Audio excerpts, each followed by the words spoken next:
Í nafni Guðs föður og sonar og heilags anda. Amen.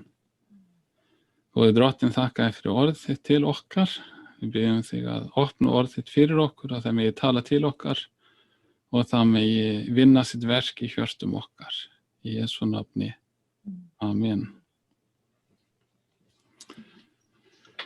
Það sem ég vil gera, ég ætla að deila skjánum og þannig að ég sé með textana á skjánum og þá skulum við lesa þessa texta sem eru ritningarlekstrar og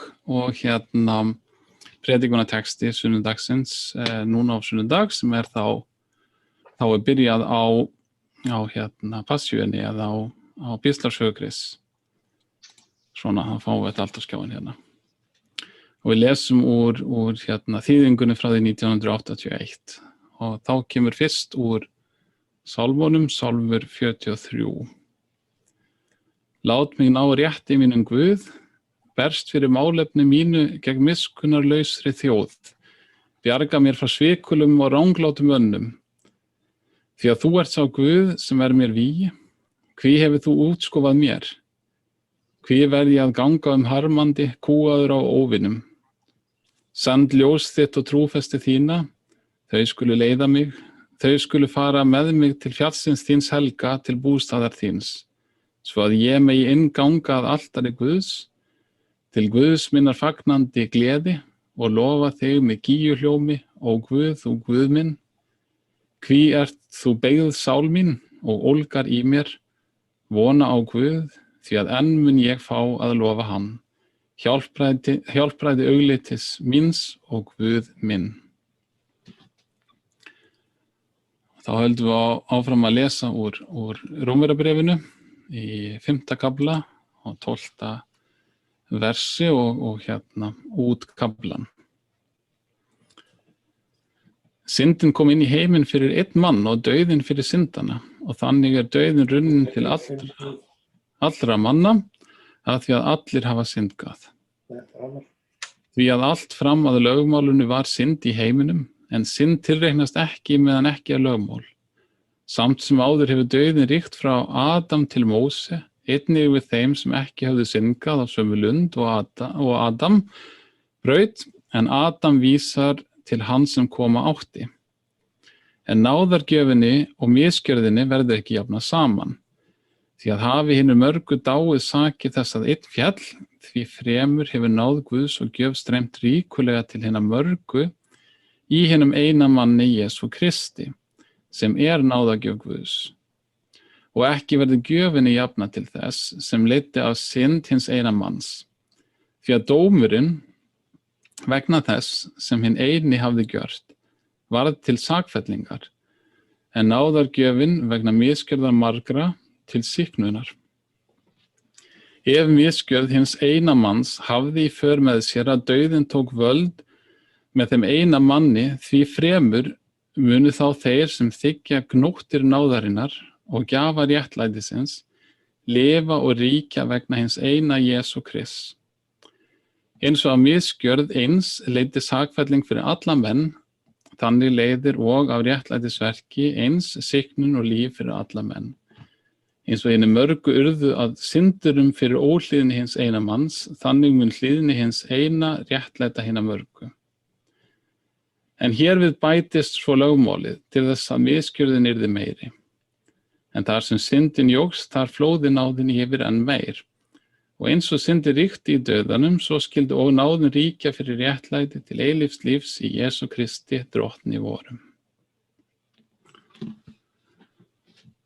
Og þá víkjum okkur að predikunartextunum eða Guðspjalli sunnudagsins sem úr Jóhannesar Guðspjalli úr 18. kafla, versi 28 til 5. vers í kafla 19. Við flettum samt á undan aðeins tilbaka, bara til að hafa þetta í samhengi. Í kafla 17 í Jóhannesar Guðspjalli, þar er bæn Jesú fyrir öllum heiminum, sem kemur þá eftir kvöldmáltíðina og síðan gengur hann út í garðinn og er tekin höndum, eða síðan hann tekin höndum í garðinum. Og við fáum það farið stutt yfir sögu í Jóhannesar Guðspjalli þegar Jesús yfirheyrður af gyðingum og svo eiginlega farið beint til Pílatusar. Og það má þess geta að til dæmis í frásögn Markúsar það kemur ýmislegt fram sem að má gjarnan hafa með og við komum aftur að því. En gyðingar þeir allavega sakfella Jesú og koma svo með hann til Pílatusar. Og þá lesum við textan sem byrjar þarna í versi 28. Nú var Jesús fluttur frá Kaífasi til hallar landshöfðingjans. Það var snemma morguns. Gyðingar fóru ekki sjálfir inn í höllina, svo að þeir sörguðust ekki, heldur mættu neita páskamáltíðar. Pílatus kom út til þeirra og sagði, hvaða ákæru berið þér fram gegn þessu manni? Þeir svöruðu, ef þetta væri ekki illvirki, hefðum við ekki selt hann þér í hendur. Pílatus segir við þá, takið þér hann og dæmið hann eftir yðar lögum. Gyðingar svöruðu, oss leyfist ekki að taka hann einn af lífi. Þannig rættist orð Jesú þegar hann gaf til kynna með hvaða hætt hann átti að deyja. Pílatus gekk þá aftur inn í höllina, kallaði Jesú fyrir sig og sagði við hann, ert þú konungur gyðinga? Jesú svaraði, mælið þú þetta sjálf með þér, eða hafa aðrir sagt þér frá mér? Pílatus svaraði, ég þá gyðingur? Þjóð þín og æðstu prestarnir hafa selt þig mér í hendur. Hvað hefur þú gjört? Jesús svaraði, mitt ríki ekki af þessum heimi. Væri mitt ríki af þessum heimi hefði þjónar mínu barist, svo að ég yrði ekki framseldur gyðingum. En nú ríki mitt ekki þaðan. Þá segir Pílatus við hann, þú ert þá konungur. Jesús svaraði, rétt segir þú, ég konungur. Til þess ég fæddur, til þess ég komin í heiminn, að ég beri sannleikanum vitni. Hver sem af sannleikanum heyrir mína rödd. Pílatus segir við hann, hvað sannleikur? Að svo mæltu, gekk hann aftur út til gyðinga og sagði við þá, ég finn enga sök hjá honum. Þér eruð vanið því að ég gefi yður einn mann lausan á páskunum. Viljið þér nú að ég gefi yður lausan konung gyðinga? Þeir hrópuðu á móti, ekki hann heldur Barabbas, en Barabbas var ræningi. Þá lét Pílatus taka Jesú og húðstrýkja hann. Hermennirnir fléttuðu kórónu úr þyrnum og sett hann á höfuðunum og lögðu yfir hann purpura kápu. Þeir gengu hver af öðrum fyrir hann og sagði, sæll þú, konungur gyðinga, og sló hann í andlitið. Pílatus gekk aftur út fyrir og sagði við þá, nú leiði ég hann út til yðar, svo að þér skiljið að ég finn enga sök hjá honum. Jesús kom þá út fyrir með þyrnikórununa og í purpurakápunni. Pílatus segir við þá, sjáuð manninn. Þannig hljóðar heilaga Guðspjall. Og við förum þá aftur tilbaka og förum yfir textan, svona svolítið vers fyrir vers. Við höfum sem sagt séð það að gyðingar þeir hafa ákveðið að Jesús sé sekur og fara nú með hann til Pílatusar til þess að láta Pílatus dæma hann. Það er svolítið áhugavert að þeir eru viljugir til þess að leita dóms Pílatusar og til þess að ná sínu fram þá viðurkenna þeir vald Pílatusar sem þeir gerðu kannski ekki alltaf. En samt sem áður fyrirlita hann svo mikið að þeir vilja ekki gangi í höllina hans og þeir óttast náttúrulega það að þeir fá ekki að njóta eða neita páskamáltíðarinnar. Og þetta náttúrulega hefur valdið svolítið umræðu, hvernig getur það verið að þeir séu hræddir þetta þegar Jesús og lærisveinar hans hafa nýlega lokið við að borða páskamáltíðina. Hvernig stendur á þessu og hvernig passar þetta saman?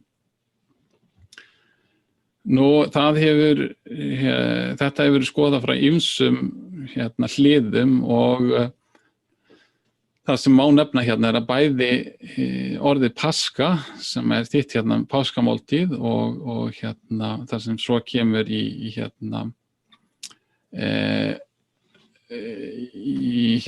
kafla 19 í vers 4 sem einnig segir dagsetningu þessara hátíðar. Það að segja undirbúningsdagurinn, paraskeve á grísku. Þessi orð ekki alveg ótvíræð og hvort það átt við sjálfa páskamáltíðina eða alla páskaháltíðina og hvort sé átt við undirbúningin undir páskaháltíðina eða undir sabbatinn, það að segja föstudaginn langa. Þannig að þetta ekki alveg ótvírætt og þegar litið á þetta allt saman í samhengi þá hafa margir sem sé komist að þeirri niðurstöðu. Þetta hlýtur að passa eins og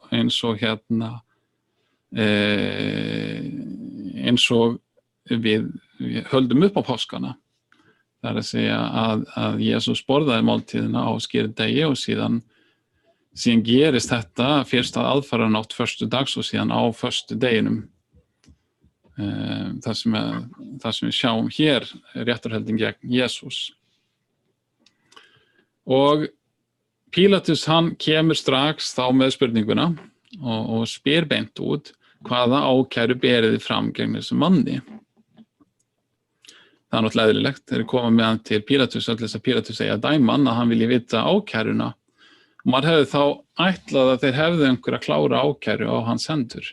Og það væri alveg augljóslega ekki. Því að þeir svara hérna í versi 30, ef þetta væri ekki illvirki, þá hefðu við ekki selt hann þér í hendur. Þannig að þetta er svona rök út frá þögn. Við erum komni með hann, þess vegna hann illvirki. Og þeir gefa engin alvöru rök og þeir gefa enga alvöru ákæru og þegar við horfum á textan áfram þá sjáum við náttúrulega að Pílatus sér alveg í gegnum þá. Hann gerir sig grein fyrir því að þetta gengur ekkert upp. Og hann reynir náttúrulega fyrst að ýta þessu frá sér með því að segja takið hann og dæmið hann eftir yðar lögum. Og þá svara þeir, okkur leyfist ekki að taka hann einn að lífi. Og það er rétt. Ísrael var hernum við land á þessum tíma og það voru Rómverjar sem var réðan þannig ríkum, en þeir höfðu svona sitt lag á hlutanum, þannig að þeir leyfðu ákveðna heimastjórn, en þeir leyfðu samt ekki að menn tækju menn af lífi. Og en svo er spurningin hvers vegna viðurkenna og virða gyðingar þetta fyrirkomulag. Ef við lesum áfram til dæmis í Postulasöguna, þegar kemur að því þegar þeir taka Stefán að lífi, Stefán Píslavat, þá er þeim alveg sama fyrirkomulagið með Rómverjana. Af hverju er þetta svona mikilvægt þegar það kemur að Kristi? Og ég held að það hlýtur að vera ástæðan fyrir því, hlýtur að felast í rauninni þessu. Pílatus segir við að takið hann og dæmið hann eftir yðar lögum. Og þeir segja ekki, já við getum það ekki, heldur þeir svara því þið get ekki tekið hérna lífi. Þeir svara sem sé það að þeir með ekki taka hann hérna lífi, en þeir svara ekki spurninginu hvort þeir geti dæmt hann eftir sínum lögum. Og ég held að hér liggi hundurinn svolítið grafinn. Þeir gátu ekkert dæmt Jesús eftir sínum lögum. Þeir höfðu ekki nógu góð rök. Þeir höfðu ekkert mál gegn honum. Og ef við förum til dæmis í Markúsarguðspjall og kíkjum á þetta í kafla 14, þegar við fáum handtökuna og Jesús er færður fyrir ráðið, þá getum við lesið frá 53. versi. Nú færður Jesú til æðstaprestins. Þar komu saman allir æðstu prestarnir, öldungarnir og fræðimennirnir. Pétur fylgdi honum áleiðar allt inn í garð æðstaprestins. Þar sat hann hjá þjónum og vermdi sig við eldinn. Æðstu prestarnir og allt ráðið leituðu vitnis gegn Jesú til að geta líflátið hann, en fundu eigi. Margir bóru þá ljúgvitni gegn honum, en framburður þeirra bar ekki saman. Við sjáum að það er ekki nógu góður vitnisburður gegn Jesú samkvæmt lögum gyðinga. Hann er saklaus. Þá stóðu nokkrir upp og báru ljúgvitni gegn honum og sagði: Vér heyrðum hann segja, ég mun brjóta niður musteri þetta sem með höndum gjört og reisa annað á 3 dögum, sem ekki með höndum gjört, en ekki bara þeim heldur saman þetta. Þá stóð æðstipresturinn upp og spurði Jesús, svarar þú því engu sem þessir vitna gegn þér? En hann þagði og svaraði engu. Enn spurði æðstipresturinn hans, ertu Kristur, sonur hins blessaða? Jesús svaraði, ég sá, og þér munu sjá vansonin sitja til hægri handar máttarins og koma í skýjum himins. Þá reif æðstipresturinn klæði sín og sagði, hvað þurfum við nú framar votta við? Þeir heyrðu guðlastið, hvað lístu þur? Og þeir dæmdu hann allir sekan og dauða verðan. Þá tóku sumir að hrækja á hann. Þeir huldu andlit hans og slógu hann með hnefum og sögðu við hann spáðu, eins spörðu þjónarnir hann. Hérna sjáum við að þetta er ekki beint lögleg réttarhöld og það eru engin almennileg rök til þess að dæma Jesú. Og ég held að æðstuprestarnir hafa skilið þetta. Þeir gátu ekki með sínum eigin rétti dæmt Jesú til dauða eða til þess að hann yrði grýttur þá eins og hefði átt að gera eftir lögum gyðinga. Þannig að þeim dettur þetta snjallræði í huga að leita þá frekar til Pílatusar og láta Pílatus dæma hann og ég hugsa að svona auka kostur við það að láta Pílatus dæma hann er þá geta þeir þvegið hendur sínar af því að Jesús er tekinn af lífi. Það var ekki þeir, það voru Rómverjarnir sem gerði þetta. Þannig að þetta virðist vera svona lævíst plan sem þeir eru með. Nú Pílatus hann verður á svari sem einhvern veginn, þannig að hann fer aftur inn í höllina og kallar Jesús fyrir sig og segir við hann, ert þú konungur gyðinga? Og hér er náttúrulega mergur málsins. Ég held að þetta bendi á það að Pílatus hafi séð í gegnum það sem gyðingarnir voru að gera.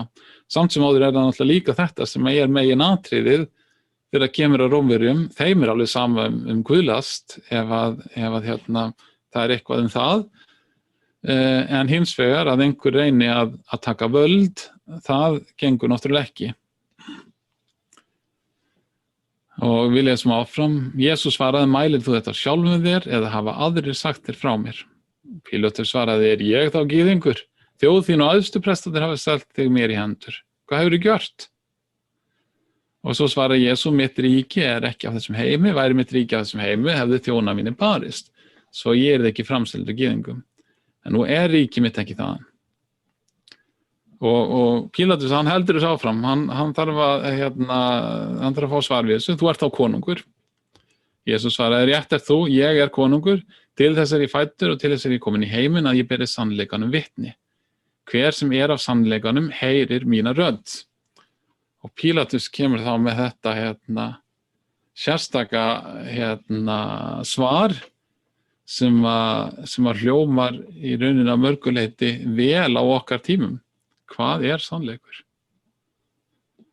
Og spurning sem er vel þekkt og það er náttúrulega mjög margir sem að afneita því að það sé til nokkur algildur sannleikur eða þá allavega að það sé að komast að honum eða vera sammála það. Og afstæða Pílatusar gerir hún sem kleift að bara binda enda á umræðuna án þess að þurfa að taka neitt meira tillit til þess sem Jesús er að segja. Ég meina, hvað er sannleikur? Hver getur komast að því? Og ég held að er gott tækifæri til þess að boða lögmálið. Þegar það er að predika yfir svona texta, þá þarf að predika bæði lögmál Guðs, það þarf að benda á syndina hjá þeim sem koma í kirkjuna og það þarf að benda á hjálpræðið í Kristi.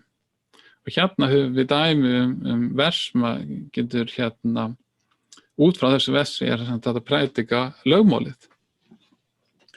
Og við heyrum, þetta er ekki bara út í heiminum að fólk segir hvað er sannleikur, en við þekkjum þetta meira segja í söfnuðinum.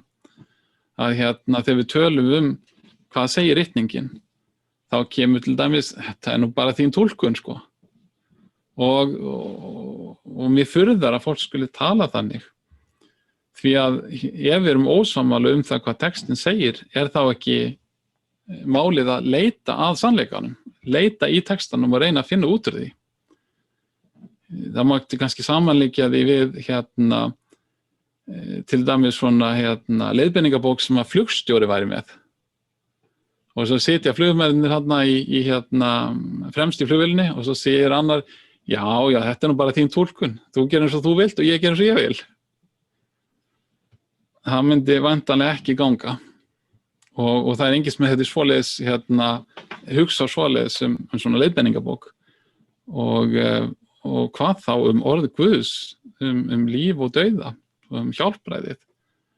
Eigum að líta þannig á að þetta sé bara spurning alls konar túlkanir. Eða eigum að leita að sannleikanum í textanum, leita að því sem að boðskapur textans.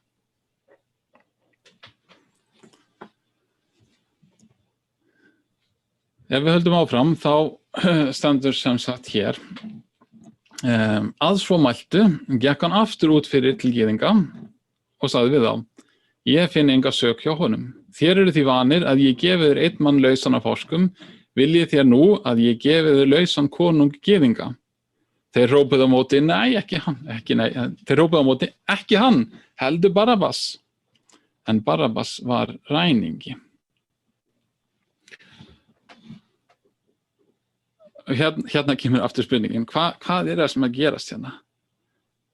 Pílatus, hann stendur hann frammi fyrir fólkinu og hann gefur þeim 2 valkosti. Hvern viljið þið hafa hjá okkur? Viljið þið hafa Jesús eða viljið þið hafa ræningja? Frelsara heimsins eða ræningja?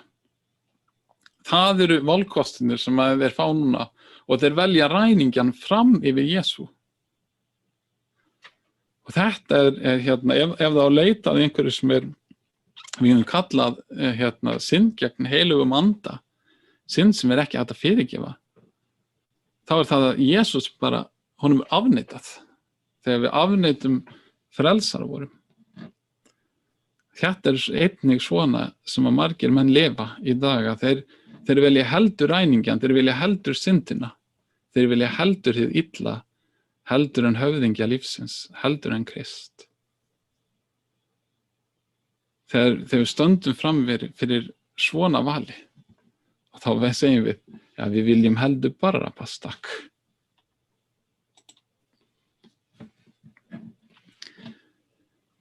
Það augljóst þegar við komum að síðustu versunum í þessum texta, að Pílatus, hann virðist vera að hugsa, kannski geta hann bjargað Jesú. Og jafnvel þótt að Pílatus hafi ekki fundið neina sök hjá Jesú, enga ástæðu til þess að dæma hann eftir rómverskum lögum, þá lætur hann samt taka Jesús og húðstrykja hann. Þetta alveg hræðileg hegningaraaðferð, þar sem hann sleginn væntanlega á bakið, hugsanlega með svona svipum með kannski einhverjum járnhlutum á endunum sem geta rifið í húðina. Það ekki tekið nákvæmlega fram hvernig þetta fór fram, bara að hann var húðstryktur. En með þessu kemur sem sagt meira að hermennirnir þeir fléttuðu kórónur úr þyrnum og setja á höfuðunum og leggja yfir hann purpurakápu. Og það virðist vera út frá samhenginu þetta hangir alltaf sömu spýtunni og það mjög líklegt að þetta sé gert að ráði Pílatusar. Eða hann hafi tekið þátt í þessu jafnvel staðið á baki þess og verið hugmyndarsmiðurinn á bakvið þetta allt saman. Þetta hangir allt saman. Hann húðstryktur og hann er auðmýktur. Þeir gengu hann hver á öðrum og sagði við hann, sæll þú konungur gyðinga, og þeir slóa hann í andlitið. Og ef að þetta hefði verið spurning fyrir gyðingana einhvern sæmdartap, ef það hefði verið spurningin hérna, þá hefur Jesús hér verið sviptur allri sæmd.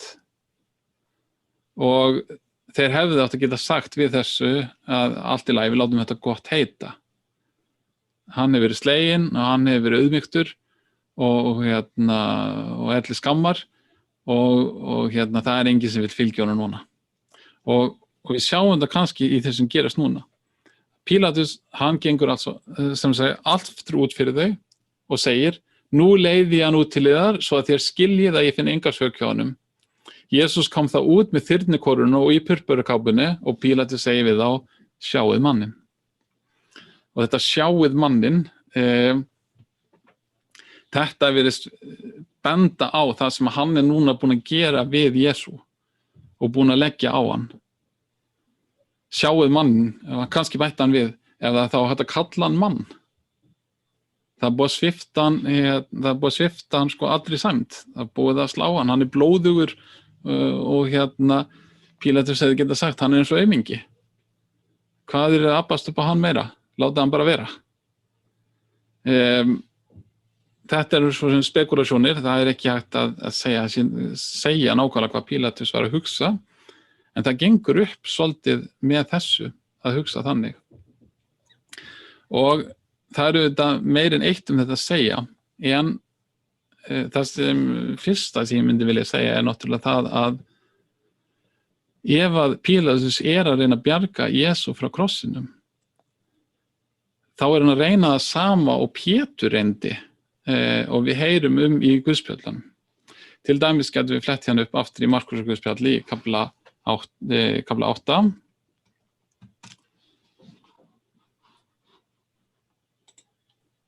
Og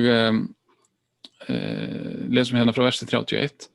Þá tók hann að kenna þeim, mannssonurinn á margt að líða, honum mun útskúfað verða af öldungunum, æðstu prestunum og fræðimönnum, hann mun líflátin en á 3. degi, en rísa upp eftir 3 daga.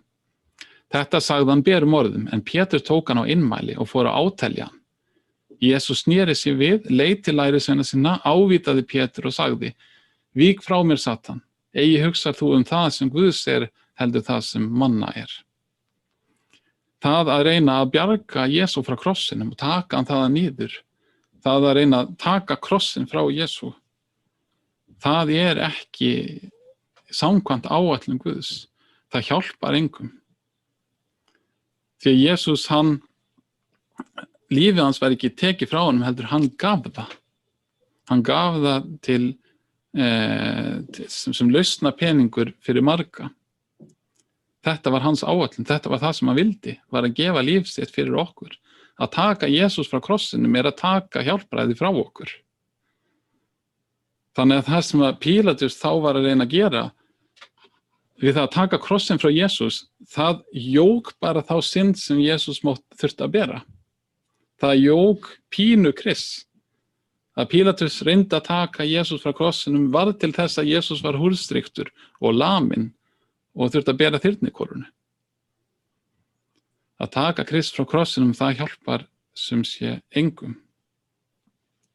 Síðan vil ég fletta upp að lokum í Jesaja bók, náttúrulega, í kafla 53, sem að segir frá þessu og gefur okkur nákvæmlega þessa mynd af Jesú. Hann var fyrirlitinn og menn forðuðust hann. Harmkvæla maður og kunnugur þjáningum, líkur manni menn byrgja fyrir andlit sín, fyrirlitinn og ver mátum hann einskis. En vorar þjáningar voru það sem hann bar, og vor harmkvæli hann á sig lagði. Við álitum hann refsaðan, sleginn af Guði og lítilættan. En hann var særður vegna vorra synda og kraminn vegna vorra misgjörða. Heggningin sem við höfðum til unnið kom niður á honum og fyrir hans benjar urðum við heilbrigðir. Og hér kemur sem sagt niðurlag í rauninni þess texta sem við lesið. Og það er hér að allt þetta var okkar vegna og til okkar hjálpræðis. Hann sem var fyrirlitinn og sleginn og lítilsvirtur. Það var allt okkar vegna, það var allt hans áætlun. Það er skrifað það þegar í Jesaja bók, mörg 100 árum fyrr, að tala nákvæmlega þetta sem gerðist þennan dag. Og þannig byrjar sem sagt páskalesturinn þennan þessa páska með þessum texta og síðan heldur hann náttúrulega haldra lestanir áfram og fyrst en langa heyrum það hvernig Jesús lét lífið og síðan reis á 3. degi aftur upp á páskadag.